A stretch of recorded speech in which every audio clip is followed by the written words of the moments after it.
disitulah sering terjadi penipuan. La yakfiru junub. Nah, hati-hati sana, tidak mengampuni orang junub. Bismillahirrahmanirrahim. Assalamualaikum warahmatullahi wabarakatuh.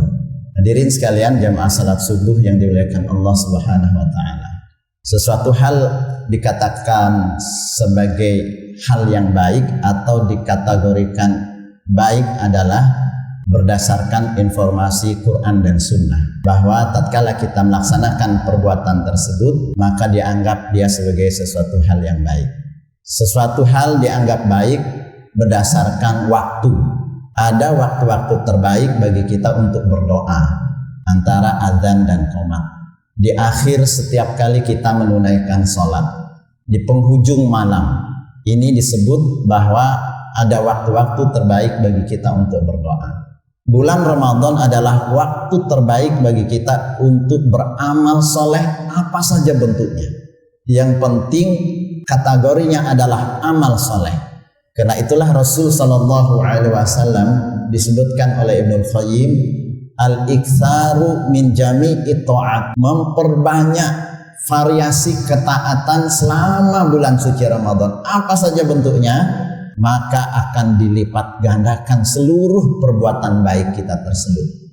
Tidak hanya sekedar infak, sedekah, tidak hanya sekedar kita tilawah Quran, tidak hanya sekedar kita qiyamul lail, laksanakan salat tarawih, memberi iftar, umroh pada bulan Ramadan. Berbahagialah yang bisa umroh pada bulan Ramadan ini. Semoga kita semuanya bisa menunaikan umroh, amin. Baik bayar sendiri ataupun dibayarin. Kita nggak tahu kan, wa may yattaqillah yaj'al lahu makhraja wa yarzuqhu min haitsu la yahtasib. Barang siapa yang bertakwa kepada Allah akan dikasih jalan keluar dari setiap kesulitan yang dihadapinya, dan dia dikasih rizki dari arah yang sama sekali dia tidak sangka.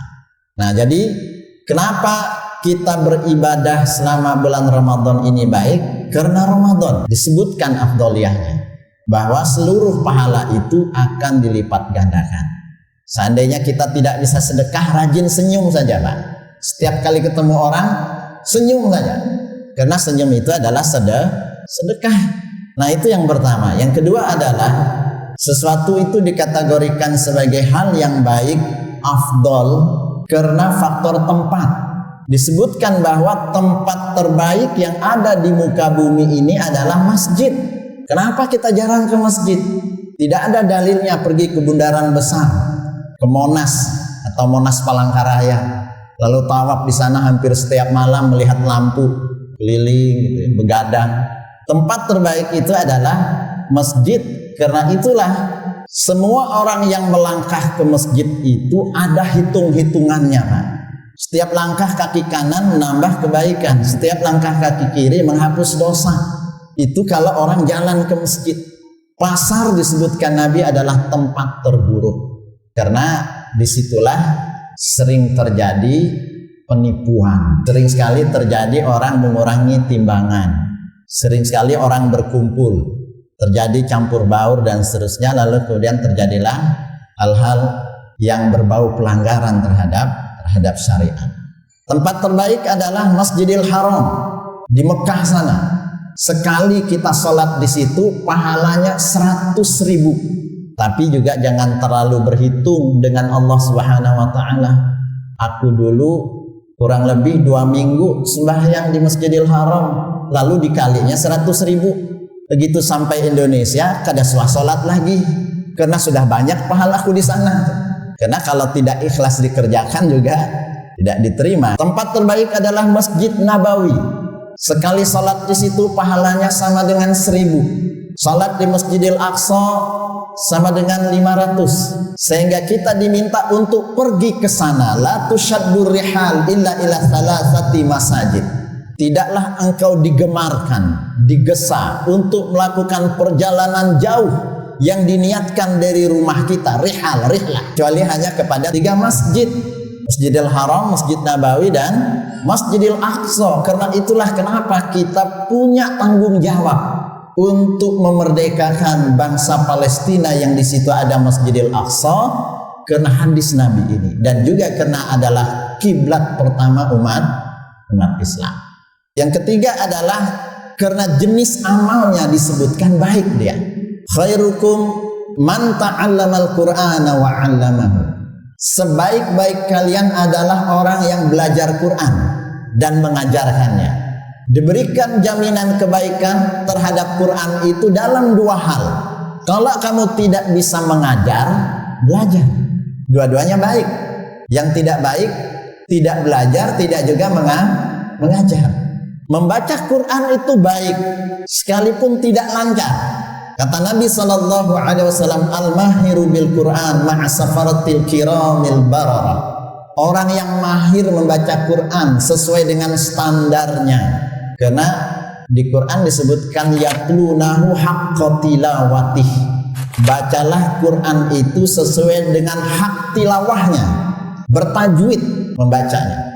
Maka orang yang mahir membaca Quran sesuai dengan standar tajwid itu didampingi selalu oleh malaikat yang baik. Jadi kalau mau menghadirkan malaikat di dalam kehidupan kita, akrablah dengan Quran dan tolong perbaiki bacaan Quran kita, agar yang datang selalu malaikat, bukan jin. Banyak orang baca Quran ingin yang datang jin, padahal tidak usah diundang. Malaikat hadir menyertai orang-orang yang bacaan Qur'annya baik. Walladzi yaqra'ul Qur'an wa yatatatta wa 'alaihi syakkun falahu ajrani. Barang siapa yang membaca Quran terbata-bata dan berat sekali, nggak pas makharijul hurufnya. Fa itu jadi pa, pantasyiru fa mestinya.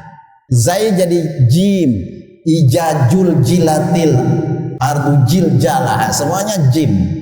Astaghfirullahaladzim min kulli jambin ajim la yakfiru junub. Nah, hati-hati sana, tidak mengampuni orang junub. Zai dal la yakfiru dzunuba, dzunub dosa, tidaklah mengampuni dosa illa rabbal alamin.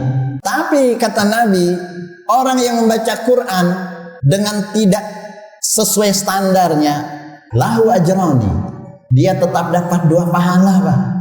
Kenapa dia dapat dua pahala? Ajrut tilawah, karena bacaan apapun dia dapat pahala. Yang kedua adalah ajrul masyaqqah, sekalipun berat dia tetap baca. Jadi tugas kita adalah membaca, dan itu terbaik.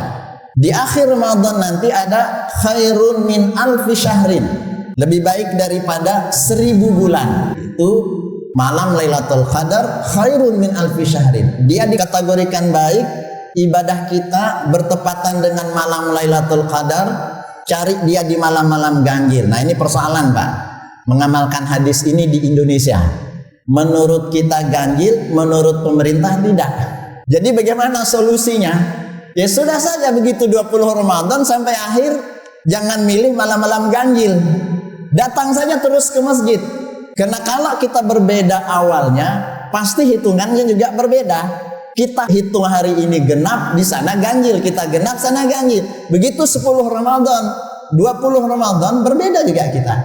Nah, Ramadan ini kita kerjakanlah sebaik mungkin amal ibadah kita, baik itu taraweh, baik itu tilawah Quran, karena jenis amalnya baik, di bulan yang terbaik, dikerjakan di masjid di tempat yang terbaik, dan harus kita lengkapi dengan niat yang tulus dan juga baik. Kuncinya adalah ikhlas. Keseluruhan apa yang tadi dijelaskan dari awal, kalau kita kerjakan tanpa keikhlasan, nol dia hasilnya. Karena itu diingatkan selalu, man shoma ramadhana imanan wa ihtisaban ghufira lahu ma taqaddama min dzambihi. Puasalah kamu dalam bulan Ramadan ini karena iman, Allah memanggilmu ya ayyuhalladzina amanu wahtisaban, ikhlas, betul mengharap ridho Allah Subhanahu wa taala, mengharapkan pahalanya saja. Maka model puasa yang seperti ini, ghufira lahu ma taqaddama min dzambihi, diampuni dosa-dosamu setahun yang sudah lewat. Dan mungkin saja kita ini numpuk dosa. Malam harinya man qoma ramadhana, barang siapa yang lakukan qiyam Ramadan. Tarawih di antara maknanya imanan wahtisaba, karena iman dan mengharap ridha Allah. Ikhlas. Dengan tarawih model seperti ini, ghufira lahu ma taqaddama min dzambihi, diampuni dosa-dosamu yang sudah lewat. 10 hari yang terakhir, apa kata Nabi sallallahu alaihi wasallam? Man qama lailatal qadri imanan wahtisaban, ghufira lahu ma taqaddama min dzambihi. Allah dari awal Ramadan sampai akhir prima kita ini. Istiqomah. Karena di ujung itulah bonus jauh lebih besar lagi. Barang siapa yang melakukan qiyam mencari Lailatul Qadar karena iman dan mengharap ridha Allah Subhanahu wa taala, ghufira lahu ma taqaddama min dzambihi, maka akan dihapus dosa-dosa dan kesalahannya. Dan yang terakhir, kita kerjakanlah dengan penuh istiqomah dan dawam. Jangan berhenti di Ramadan ini kebaikan itu. Jangan memakmurkan masjid pada bulan Ramadan saja. Karena itu ada yang mengatakan kunu rabbaniyina wala takunu ramadhaniyin. Jadilah orang dan manusia rabbani, terikat ketuhanan itu dalam diri kita dalam saat Ramadan dan di luar Ramadan. Wala takunu ramadhaniyin. Jangan hanya menjadi aktivis Ramadan, hanya aktif pada saat Ramadan saja. Karena itu apa kata Nabi yang terakhir terkait dengan kebaikan? Khairul a'mali madama sahibuha wa in qalla. Sebaik-baik amal adalah tatkala engkau kerjakan dengan istiqomah dan dawam terus menerus, wa in qalla, sekalipun itu sedikit. Mudah-mudahan bermanfaat. Subhanakallahumma wa bihamdik, asyhadu an la ilaha illa anta, astaghfiruka wa atubu ilaik. Wassalamualaikum warahmatullahi wabarakatuh.